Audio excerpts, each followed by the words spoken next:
വിവാഹ നിശ്ചയം കഴിഞ്ഞ പെൺകുട്ടി മുൻകാമുകന്റെ ഭീഷണിയെ തുടർന്ന് ബന്ധുവിന്റെ വീട്ടിൽ തൂങ്ങി മരിച്ചു. ബംഗളൂരുവിലാണ് സംഭവം.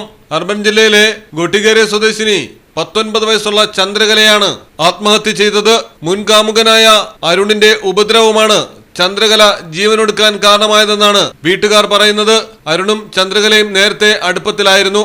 സഹോദരിയുടെ വിവാഹത്തിന് ശേഷം ചന്ദ്രകലയെ വിവാഹം കഴിക്കാമെന്നായിരുന്നു അരുണിന്റെ വാഗ്ദാനം. എന്നാൽ സഹോദരിയുടെ വിവാഹം കഴിഞ്ഞിട്ടും അരുൺ വിവാഹത്തിന് സമ്മതിച്ചില്ല. ചന്ദ്രകലയുടെ അമ്മ അരുണിന്റെ കുടുംബവുമായി സംസാരിച്ചെങ്കിലും ഇവരും വിവാഹത്തിന് എതിര് നിന്നു. മകനെ കൊണ്ട് ചന്ദ്രകലയെ വിവാഹം കഴിപ്പിക്കാനാകില്ലെന്നായിരുന്നു അരുണിന്റെ അമ്മയുടെ നിലപാട്. ഇതോടെ മകളുമായുള്ള ബന്ധം അവസാനിപ്പിക്കണമെന്നും മകളെ ശല്യപ്പെടുത്തരുതെന്നും ചന്ദ്രകലയുടെ അമ്മ ആവശ്യപ്പെട്ടിരുന്നു. തുടർന്നാണ് മറ്റൊരാളുമായി ചന്ദ്രകലയുടെ വിവാഹം നിശ്ചയിച്ചത്. എന്നാൽ വിവാഹ നിശ്ചയം കഴിഞ്ഞിട്ടും അരുൺ ചന്ദ്രകലയുമായി ബന്ധം തുടരാൻ ശ്രമിക്കുകയും നിരന്തരം ഭീഷണിയടക്കം ശല്യം തുടരുകയുമായിരുന്നു. ഇതിൽ മനംതൊന്നാണ് ചന്ദ്രകല ജീവനൊടുക്കിയതെന്നാണ് വീട്ടുകാർ പറയുന്നത്. News desk Malayalam television.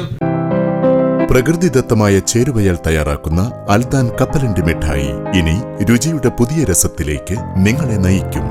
എങ്ങും എവിടെയും ഇനി അൽദാൻ കപ്പലണ്ടി മിഠായി മാത്രം. നാവിലൂറും രസം, മനസ്സു നിറയും സ്വാദ്.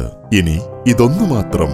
അൽദാൻ കപ്പലണ്ടി മിഠായി, മധുരത്തിന്റെ പുതിയ പര്യായം. അൽദാൻ കപ്പലണ്ടി മിഠായി.